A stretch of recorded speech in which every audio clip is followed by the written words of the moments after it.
The convicted Idaho 4 mass murderer was apparently taking a series of selfies after he killed Kaylee, Maddie, Xana, and Ethan, and tonight they have finally been released by investigators. What do these images tell us about the killer, and could they have been used in the trial against him? Samantha Krebs was accused of the first-degree intentional homicide of her boyfriend, Joey Carnot, after he was found stabbed to death.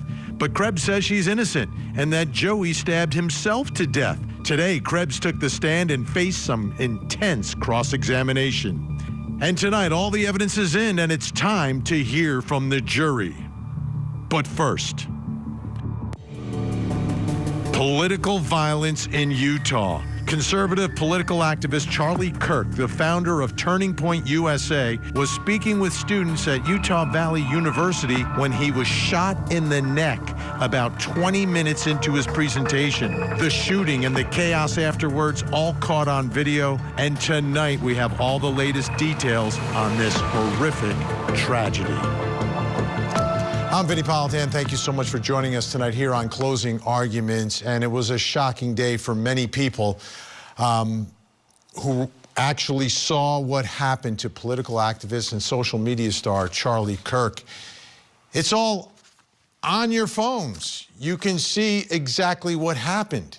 And it's a brutal, brutal moment for a man who has spent his career trying to just speak to people from the other side. We know the politics of the country and the divide, etc. But Charlie Kirk's mission was to go to places and invite people to disagree with him and have that debate. And he always said, that's a way to prevent violence. We've got to keep talking to each other. And that was his mission. But his mission ended today when he was shot and killed out in Utah while giving one of those talks and responding to people in the audience who either agreed or disagreed with him. And it was all caught on video. So I'm going to show you the video up until the point of you watch the bullet pierce his neck and appear to hit his carotid artery and everything that happens afterwards. But it'll give you an idea of what was happening in the moment just before. And if any of you have seen him online, it was no different than what he has done hundreds and hundreds of times on campuses from coast to coast across the country. So I'll give you a warning, because if you haven't seen it, you may not even want to see this much of it, so you can just turn away for a moment. But now we'll take a look.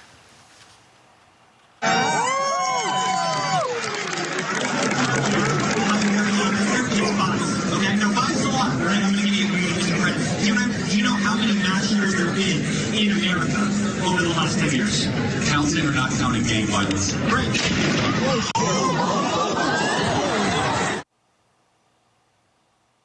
And at the moment, he was answering a question about mass shootings. That was the question from the audience. And in that moment, someone shot and killed him. Now, I say someone because no one has been identified. There was initially a lot of video online of an older man with white hair being taken into custody. That individual, not a suspect for the shooting, but has been held for obstruction of justice because he seemingly was confessing right on the spot. But obviously there was no weapon there. They did a quick investigation, figured out he was not the shooter. But take a look at this. This was posted by the FBI director, Kash Patel, on X. The subject for the horrific shooting today that took the life of Charlie Kirk is now in custody. Thank you to the local and state authorities in Utah for your partnership with the FBI. We will provide updates when able. So they do have a suspect in custody, or a person of interest, depending upon who is giving out the information.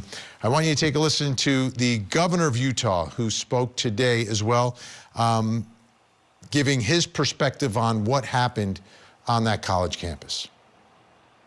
This is a dark day for our state. It's a tragic day for our nation. And I want to be very clear that this is a political assassination.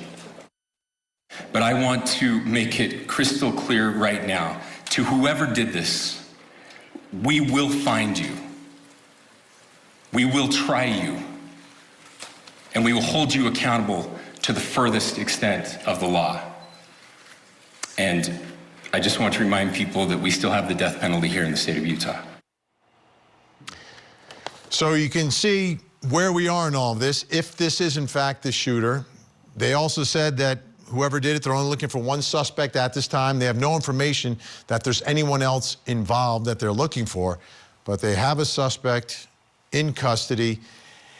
Let's bring in our think tank, get some reaction tonight. Joining me live in studio tonight, family law attorney, law professor Randy Kessler, criminal defense attorney, law professor Meg Strickler, and criminal defense investigator, he's the best, Charles Middlestat. Also an expert in firearms as well, as an instructor. I wouldn't qualify myself as an expert in firearms, but I have a background in security. Security, okay, gotcha. Interior protection and so forth in my former life. In your previous life. Correct. Okay, let's start from the legal perspective. FBI is investigating. The locals are investigating. Is this a state or federal case? Federal, 100%. It's going to be federal. I mean, state. Everybody wants to get their hands on this. Well, that's the governor saying they have the death penalty. Right, and the state has a case, but if there's a political motive, it's going to be federal as well. And feds always have clout. And why is that? Explain to us why it becomes a federal case. Because it's a politician, and because it was held at a place it was a university, and the gravity of the situation and who was murdered is why it's going to be federal. They'll find a way to find jurisdiction. I have no fear about that. And I guarantee with the clout and the money and the resources, they will do an excellent job investigating this and doing like the governor said, putting him away for years and years. We don't know who it is gender-wise, but I'm assuming it's a him. Yeah, I think we're all assuming it's a him. It may not be. Obviously, there's a lot of chatter online, right? The chatter online has been huge in this case. I want to show you something. There was some video that was recorded, and this was posted earlier today on X by Chad Feldheimer, possibly shows a suspect on a building rooftop. Let's take a look. Get right up. Yeah. You think he'd already be in place? You would think that. So there's somebody on the roof right there? Just saying. He just ran from over, where's my finger? Well, from over there, ran in, and now he's right there. Just saying. Now, and later this afternoon, another video posted on X by user Nick Sorter shows what could be the shooter on a rooftop from a different angle, and this appears to be after the shooting. Let's take a look. Can we make it bigger so we can see it?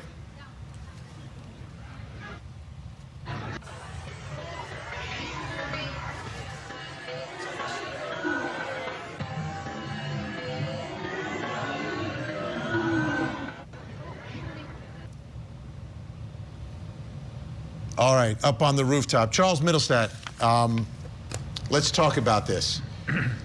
We can see where that spot is relative to where the stage is. A lot of people are talking about 200 yards. How much expertise does that take? What are your thoughts about what type of background, someone who could pull this off with a single shot and strike someone in the neck? Well, it's certainly feasible, and you don't necessarily have to have a military background or a special forces background or be a sniper per se. There are a lot of very good long shots and who hunt and do this as a hobby. But the issue here is you can see if that spec is in fact the shooter, you can see that there's a clear line of sight to Mr. Kirk. And in a security environment, this is the thing that we're always concerned about, is occupying the high ground. And it's the same issue we dealt with in Butler, Pennsylvania, with regard to President Trump's attempted assassination. In this case, Mr. Kirk obviously did not enjoy Secret Service protection. And so the type of, and this was an open gathering, basically. There was no screening, so there was literally a multitude of opportunities for anybody, either at close range or at a distance. It likely was a shot from a long rifle with a powerful scope and someone who had a clear line of sight. I did hear earlier in the day that there was some eyewitness testimony about hearing noise like within the crowd, but as you can see, this thing, this setting where he was speaking is sort of in a bowl encapsulated, right. And you can imagine that the sound would sort of reverberate in there, and so I think it would be very difficult to ascertain from the sound where that shot would have come from. But I don't think it would be anyone in the crowd, because if someone pulled out a rifle in the crowd, there'd be witnesses. Someone would probably take action and try Correct. To tackle the person on the way out. Correct. So if they're up on the roof.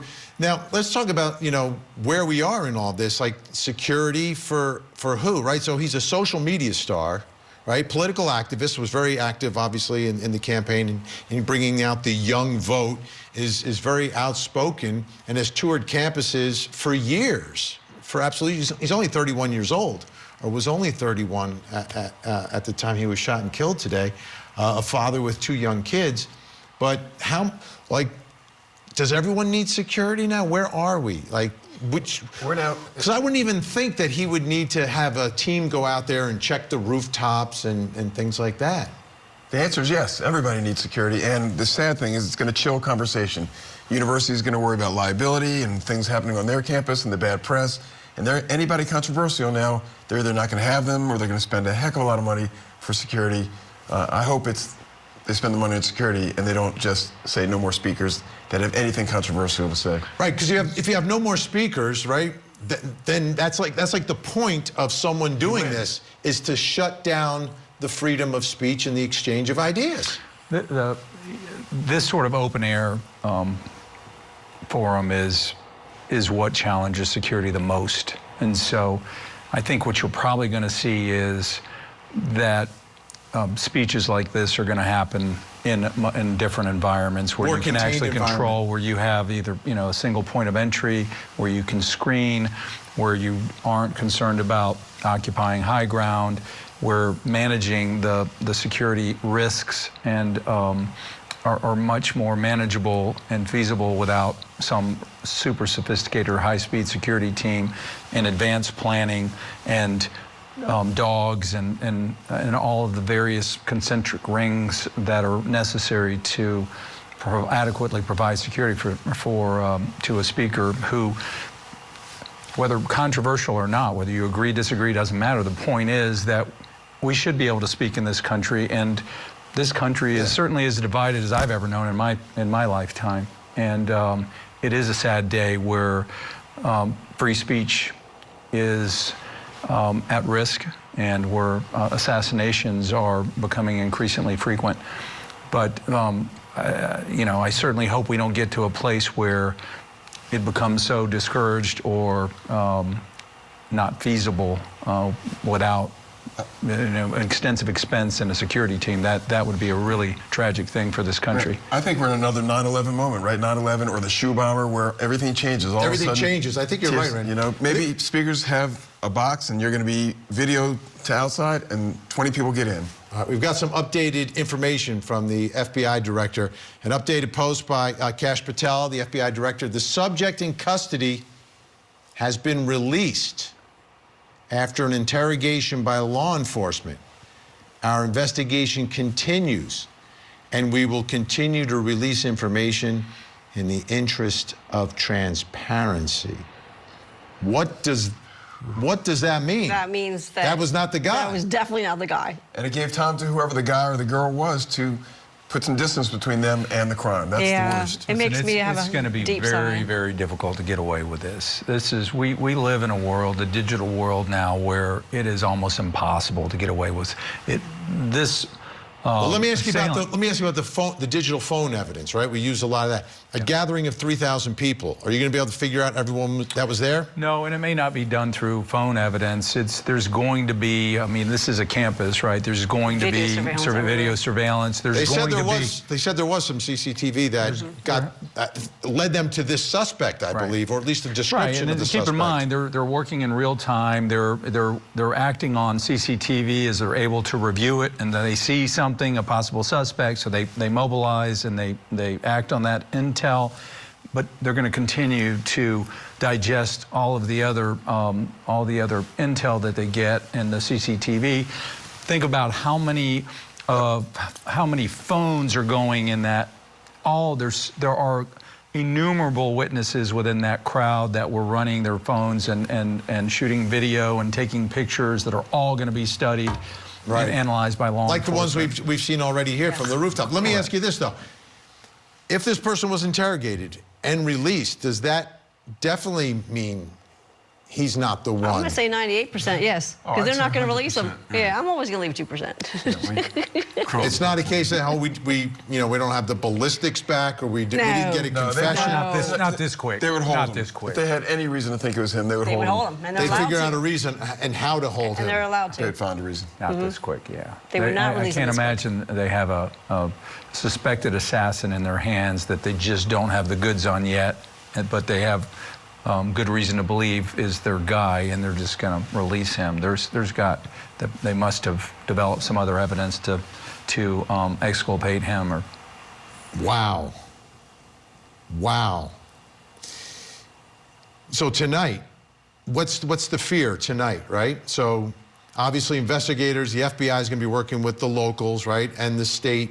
So you've got the folks from the university, but you've also got the state investigators plus the FBI doing all of that. In the meantime, there's presumably a killer that's on the loose right now. That's who should be afraid. That's who should have fear, because... But how desperate do you think this person will be, Randy? How desperate do you think it'll be? How dangerous if they find out who it is and they attempt to take him into custody? But no one knows who he is, so he's not going to do anything, or she's not going to do anything to bring suspicion on. They're not going to take a hostage. They're not going to go on the lam. They're going to do whatever they were doing. That's who should be afraid, because that's who everybody in the world is looking for. And the worst thing, the hardest thing to do is to act normal. They're going to have to act normal, and they're going to slip up. I think it falls in one of two categories. I think you either have an assailant that was trying to get away with this, or you have one that had no intentions of getting away with this and has some manifesto or has some other evidence out there that we just haven't stumbled into yet that would bear on their motive and their particular vendetta, or whatever their belief system may be, what caused them to carry out this assassination. And so, if it's the former, then probably they're less dangerous. But if it's the latter, then I think that's a very, very dangerous individual on the loose, and they could become very desperate. Now, there's also he's received threats, and he has his own security detail. So I'm sure that is another source of potential leads, looking at where these threats were coming from. Sure, but I want to follow up on what Charles said. If this person got away with it and said, oh my God, I got away with it, I took out somebody who I didn't believe it, are they going to do it again? Are they going to do it again? I got away with it. I don't care if I die. I think at this juncture, this person's hiding in the mountains somewhere. What this reminds me of is my old client, Eric Rudolph, who, as we know, did get away with it, and his first bombings were the Olympic Park bombings. He was actually planning on 3 separate bombings, and it got botched, and so he got away. And then, of course, we then had a gay nightclub bombing in Midtown, and then we had abortion clinic bombing in Sandy Springs, and then we had the Birmingham abortion clinic bombing. And so he continued to carry out his mission, which was he believed that when Roe v. Wade was legalized, that essentially it legalized murder, and anybody who was sworn to uphold the law was a legitimate enemy combatant. And so whether we have somebody who deals with a similar ideology that runs contrary to what Mr. Kirk was, Mr. Kirk's beliefs and what he was advocating or not, who knows? But I would say I would have to believe that he took exception to whatever Mr. Kirk was advocating, right? And so I think that's a reasonable thing to assume. But was he working alone? That's the other fear. Yeah. And then I think that goes back to the jurisdiction issue. We don't know. We don't know anything about him. So where he came from would certainly determine what that looks like, and then whether he had any co-conspirators. It can't be a crime of opportunity. This is just... This is an assassination. I think Tank's staying with us. Any more details come up during the course of the show, we'll let you know, obviously. But up next, we're going to take a look at the Idaho 4 convicted mass murderer. He's got some selfies that he took. Apparently, they've finally been released. We'll show them to you, get the kids out of the room. Plus, coming up next hour. Tonight on Vinnie Politan investigates the shocking stories of 2 young women and 2 dead newborns. Both women cheerleaders, both facing criminal charges. Did Laken Snelling and Alexi Treviso kill their babies? Tonight, we investigate. Join Court TV's Vinnie Politan with the latest and breaking true crime stories. Now, let's look at the other side of all of that. Vinnie Politan investigates tonight, 9/8 Central, only on Court TV. A young mother found brutally murdered. Now, the victim's boyfriend, a married father of 4, is charged for the murder of his alleged mistress and her unborn child. The pregnant mistress murder trial. Live coverage weekday mornings, only on Court TV. He is a hollow vessel, something less than human. He may have taken so much from me, but he will never get to take my voice. You may have received A's in high school and college, but you're going to be getting big D's in prison. If you hadn't attacked them in their sleep, in the middle of the night, like a pedophile, Kaylee would have kicked your ass. All right, Mr. Kohlberger, you have an opportunity to make a statement if you wish to. I take it you are declining. I respectfully decline. There he is. Now, I'm about to show you some things that, you know, if there's kids, they probably don't want to see it. You may not want to see it. You might want to do like this, kind of like when you're looking at the eclipse, you know, get one of those cardboard boxes or something. But I'll start with this. You recall, this was a piece of evidence that we knew about, right? This was the post-shooting within hours or the same day where he took a selfie of himself, not post-shooting, post-killing, with the thumbs up, the killer. So kind of congratulating himself with his pasty face. We know about that one. Now we've got some more images that we're going to take a look at together here with our think tank. With me in studio, Randy Kessler, Meg Strickler, and Charles Middlestat. Are you ready to see these? No, I'm not. Meg doesn't want to look at them. No, I'm doing that with the eclipse thing. Okay. And Charles, are you ready? You prepared? Let's take a look at the first one. Let's put it up. This one, kind of eerie to a certain extent, right? He's wearing the hoodie. What's interesting is I believe that these photos are not sent to anyone. They're just for his self-consumption. Let me ask you, anything here of evidentiary value that you would use as a prosecutor if we had a trial in this case? It's prejudicial. Of course it's prejudicial. It'd come in. Probably comes in. It comes in. That doesn't mean he's a murderer, but it doesn't Just shows he's psycho. Just adds to the psychoness. He looks more like a murderer than an innocent person. Yeah. Why are you doing a selfie like that? That's so eerie and gross. To me, like a picture the Grim Reaper is worth 1,000 words. Like, why is he taking these? Everyone takes selfies, but usually, like, you post them or there's a reason for them. What do you think the reason is for him just looking at himself? I think he's just a narcissist. He likes seeing himself. So he's taking pictures. He's like, look at me. Charles is eerily quiet on this one. Well, because I try to be objective. Yeah, I know. Well, let me show you the next one. In a selfie world where everybody is taking selfies, it's kind of hard to. I mean, we know what a horrendous human he is at this point, but.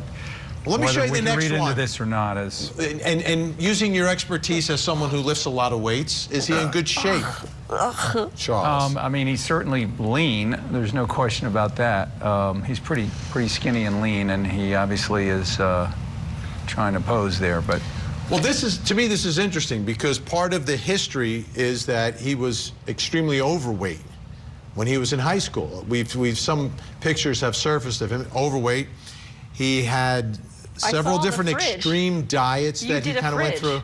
You did a fridge thing. He was eating all vegan food, I saw. Yeah, so he became a vegan. So he's really into, I guess, trying to be as thin as possible. Healthy. But he keeps getting rejected by women. That was part of the problem because he's a little bit creepy or a lot creepy. How much of that you think played into women are smart? Women are smart. Right, intuition. Well, that could be interesting. Had this gone to trial, may have been part of the state's theory is that here he was overweight, and then he loses all, and he can't get any attention, and then he loses all this weight, and thinking that he's now going to be more desirable and going to get more women's attention. It doesn't work for him, and that's become sort of the, you know, what fuels his anger towards women. And who knows? I mean, you need motive. You know, you don't need motive, but it doesn't hurt. Right. Yeah. Let's take a look at the next photo, because this is the bicep pose, I believe. Let's take a look at that one. It's laughable. It's a laughable bicep. I can say that. I'm also looking at what's behind him, and this must be his apartment, the bachelor pad of sorts. To me, the thing that is really strange is it's just for himself. He's not sharing them with someone. It's not like he has a girlfriend and, you know, you send a little goofy picture over, hey, look at me with my muscles, or it's just for himself. Unless it's like that movie Her, where he's in love with his cell phone, or... But he's a loner. You know? He's a loner, I mean. We can't explain this. Why does he have to take a picture? Can't he just look in the mirror? Apparently Like, isn't the point of a picture usually? I mean, in this world that we live in, it's really hard to be. If you could figure out why he did the things he did, then you'd understand why he killed somebody, which you could never understand. Maybe that was day one of his plan to, you know, to work out for 365 days and document the whole thing. And document it. Well, I like your thinking. The next photo does reveal what I would believe would be a strong evidence in the case. Here's a photo, but he does expose that left ring finger of his, and when we take a look at the next one and we zoom in, oops. There you go. I can't tell you how many cases I've seen dumps of phones, and there are things on my client's phone, oops, where there's stuff on there that should not have been given to by accident, by photos of themselves. So there's example, Exhibit A. Any sort of injury like that, Yeah. particularly with the metadata behind that image, is what's going to be most important, because it's going to timestamp the date and the location and that time and the device that was used to take that image, and so it potentially has some real value. And if we think about this, and for the guy who wanted to commit the perfect murder and get away with it and see what it felt like, etc., the knife sheath he leaves at the scene, and then on his phone he is putting incriminating evidence as well that would have been used against him. He didn't think this was going to be found, and that's why nobody found it. It was apparently he deleted it in one form and it was saved to another place, and look, even the authorities didn't find it until now. So he thought he was. No, they didn't release it until now. Well, also humans are not 100% perfect, no matter who you are, and that's normal. That's normal. He's far from 100%. But he thinks he's the smartest man in the room. Well, therein lies the issue. There's a reason that he took a plea, right? They obviously had some evidence that they presented that was so overwhelming that beyond just the well, it's the DNA on the knife sheath. Right. Like, there's no innocent explanation for that. No. But that was revealed early on, and something there was. I want to believe that there was some additional evidence that would have ratcheted up the odds of him surviving this. He also wanted to keep his parents out of it because they were going to be witnesses. They were going to be subpoenaed. They were going to be part of this case. Well, they helped kick him away. You're talking about Kohberger's parents. They're the ones I think were, like, after the fact, helping him get out of town. Well, did they know? They had to deduce. Did they know? Or were they wearing those rosy-colored glasses and not looking at things? Come on. But do you take a plea just to save your parents if you're innocent? No. Yeah. No, not if you're innocent. Well, we know he's not innocent. Right. Like that, the word innocent. But I don't think he's protecting his parents. Never He's too entered the narcissistic. conversation here, Randy. Oh, like, just now. Okay, not until just now. All right, think Tank's going to stay with us. When we come back, big day here on Court TV and the trial that you've been watching. Samantha Krebs, the defendant, takes the stand and faces a grueling cross-examination. Remember, this is the woman who said the victim stabbed himself.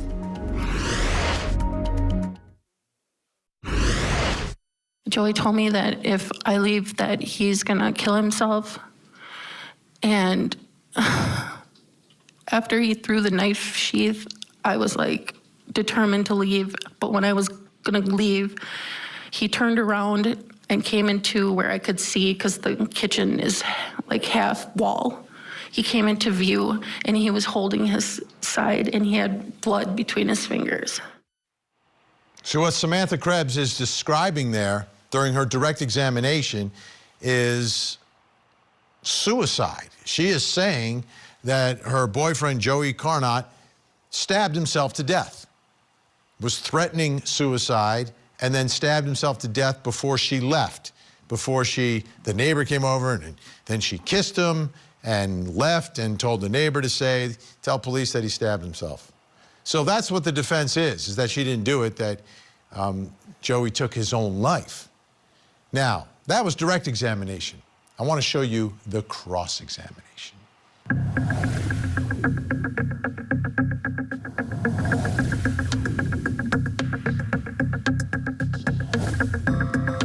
So you ran to the bedroom to get some things, to get your drugs, right? Correct. Because right now the most important thing is to clear your apartment of drugs, right? No. That's what you chose to do. So you chose to do what was the most important thing to you at the time, At right? the time, yes. Okay, but you're not worried about the fact he is bleeding out in the kitchen, right? I didn't think he was bleeding out.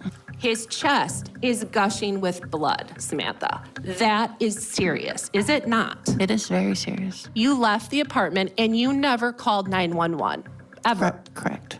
Ever. Did you? I said correct. And let's just reflect again. The last you knew, Joey was on the floor in the kitchen. Correct. He had gushed blood with you. Correct. He was in and out of consciousness. Correct. And so then hours later, you're wondering if he's at work, right?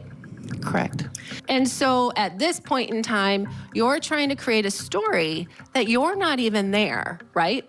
Yes. Isn't it true that you were worried about what was on your phone? Yes. Okay. In fact, you had a conversation with your friend. In this phone call, there's a call where you said, who hasn't threatened to stab their boyfriend? Do you remember? Yes. And then you laughed, right? Yes. In fact, cackled might be a right word, right? Like a pretty good laugh. Yes. Okay. And this was after Joey was dead, right? Correct. And it was after you knew that he was stabbed to death, right? Yes. And this was funny to you because you laughed, right? Yes.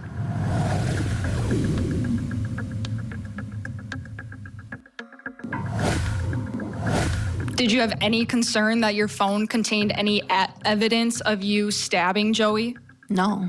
Did you have any concern that your phone would have contained any evidence of you threatening to stab him? No. Now, you said you don't remember if you ever threatened to stab him. Is that right? That is correct. Would you have said it in a joking manner? I don't think necessarily joking, but more sarcastic. So not in any type of serious, you're going to follow through with this? Absolutely not, no. And you did hear a recording, a very short recording, of you joking who doesn't threaten to stab their boyfriend, correct? Correct. And that wasn't you joking that you stabbed Joey? No. I don't get what they're trying to do here, but I don't either. You obviously didn't do what they, you know what I mean? Right. Who doesn't threaten to stab their boyfriend at some point in their life? Right. I agree. My mom threatens to stab her dog all the time, so. It's not like you thought he was going to do it to himself. Right, no. In that recording, it is in fact your voice who jokingly says who doesn't threaten to stab their boyfriend, correct? Correct. And you also said you never expected him to do that? Correct. Did you stab Joey? No.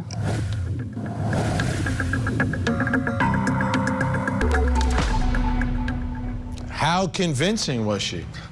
Who doesn't threaten to stab their boyfriend? Stupid. We just talk about that, It's hiring stupid. hitmen. You know, this was what we do in this life, right? But you know what? It's her word against what?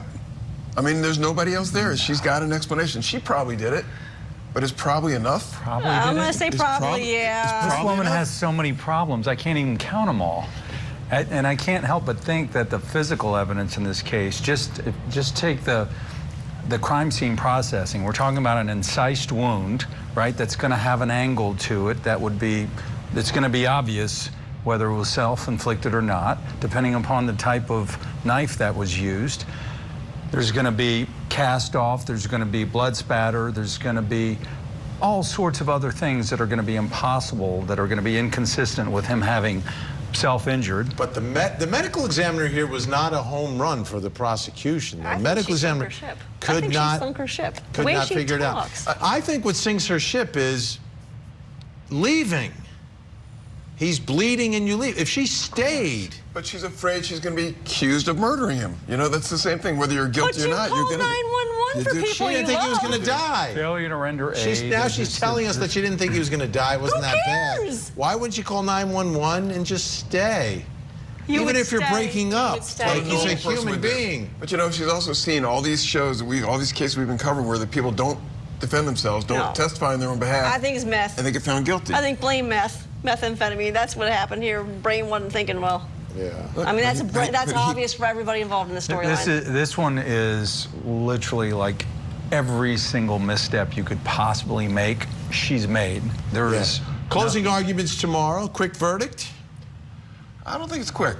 I think those are 3 hours, 4 hours. I think it's somebody's going to want to believe it. Super quick. Super quick, right? No, they always want to go through everything usually. We're getting spoiled with quick verdicts we've been hearing lately, but no. A 3-hour verdict is still a quick verdict. Well, I mean, to me, like the jury has a much better idea of everything that happened now because you have the defendant herself testify, you judge her credibility, you compare it to the other evidence. But to me, it comes back to just common sense, right? Like this whole story doesn't make sense.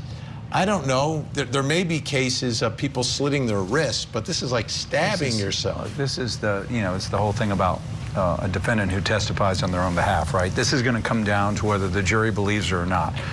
I suspect that the jury doesn't believe anything that's coming out of her mouth, and therefore, the moment she gets off the stand, they've already made their decision, right? Any of the good work that the lawyers have done on cross-examination or on any other part of the case. It sounds like you're advocating for defendants to not testify if they're guilty.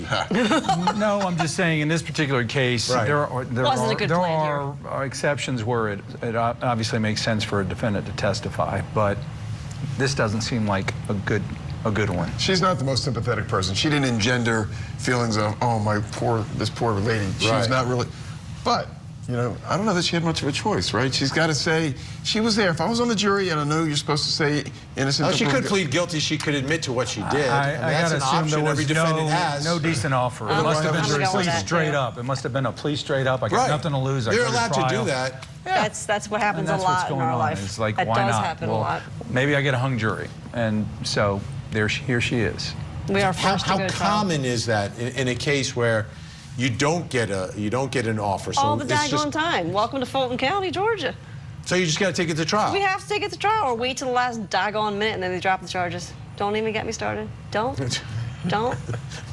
She is not. Glad you're not naming names or counties, Sorry. Because there's a level of culpability, and you want to haggle on what that level of culpability is. Well, no, I'm just saying when murder cases that I've had and RICO cases that I've had, they're so heck bent on getting the conviction that they won't listen. Now, on the federal level, just even today, the judge was saying to the prosecutor, y'all got to confer before you come to me.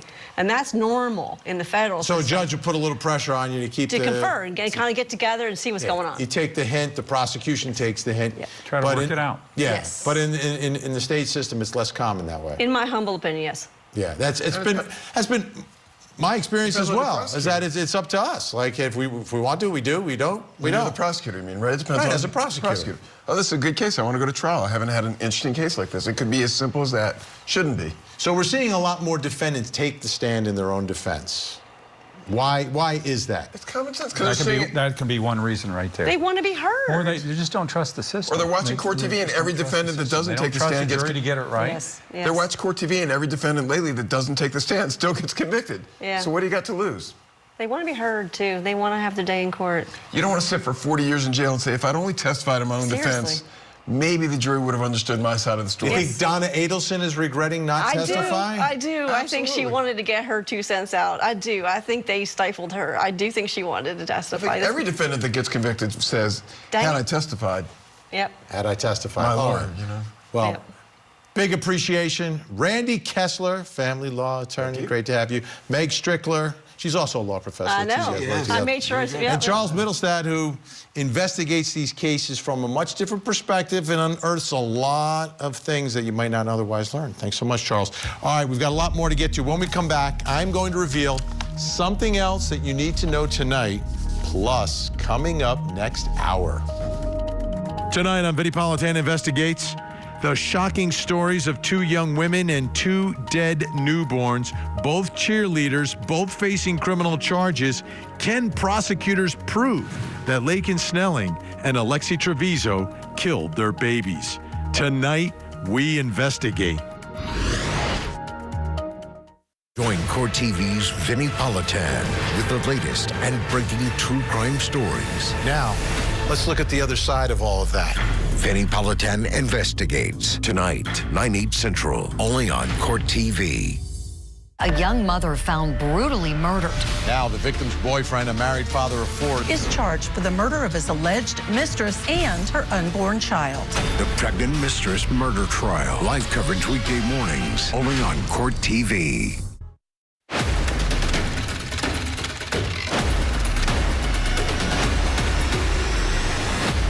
Time to reveal something else you need to know tonight. Let's take a look at the big board. What's happening in the world of crime and justice? Very much alive. This is Ryan Borgwart. You may remember this story. We covered it months ago. This is a man who faked his own death and then fled to Europe to meet a Ukrainian woman that he met online. Well, he faked his death in Green Lake, Wisconsin. August 11th, 2024, he had this elaborate scheme on how to get away by pretending to flip his kayak over and use an inflatable boat to get to the shore, leaving behind his family, his wife and children. Take a listen to his police interview when he came back to the United States. Hopped in the kayak, grabbed my stuff, and started paddling out there. Then that sucked, but it wasn't awful.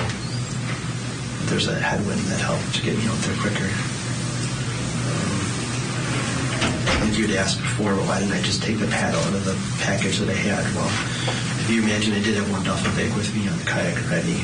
So I had a duffel bag, a toolbox, a tackle box. I had a lot of things on that kayak. It's not a super big kayak, and the waves were, I don't know, it was just like I was fumbling around a lot that night. And I thought the last thing I need now is to actually die.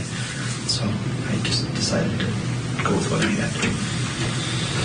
And then I got out there, and I was probably about ready to do it, but then like boat after boat, it seemed kept coming off the water, and I'm like, are you for real? Like, I didn't want to do it when someone was still in the water, so I was trying to wait for someone to not be in the water. And I don't know if they were just fishing late at night, or if they were watching the Northern Lights, or a combination of both, but I ended up staying out there later than I wanted to stay. I knew I had the bike right ahead of me. Now, when he was brought into court, he ended up sentenced to 89 days in jail. Here he is in front of the judge. I deeply regret the actions that I did that night and all the pain that I caused my family and friends. And that's the worst part, right? What he put his family and friends through, his wife and his kids. Thought that dad was dead, but he was over in Eastern Europe with a woman from the Ukraine, or someone who purported to be a woman from the Ukraine. I have a feeling it was a bit of a scam. All right, take a look at your screens, folks. We have a missing child who needs your help tonight. Tegan Blake Webb, just 16 years old, missing from Spring, Texas since the 3rd of September. If you see Tegan, pick up the phone, make the call, 911, 1-800-THE-LOST, or you can call the Conroe ISD Police Department in Texas. That number's on the screen. Let's see if we can get Tegan to a safe place tonight. Don't go anywhere. We have another hour of live true crime. Vinnie Politan Investigates is next. In the meantime, please don't forget to hug the kids.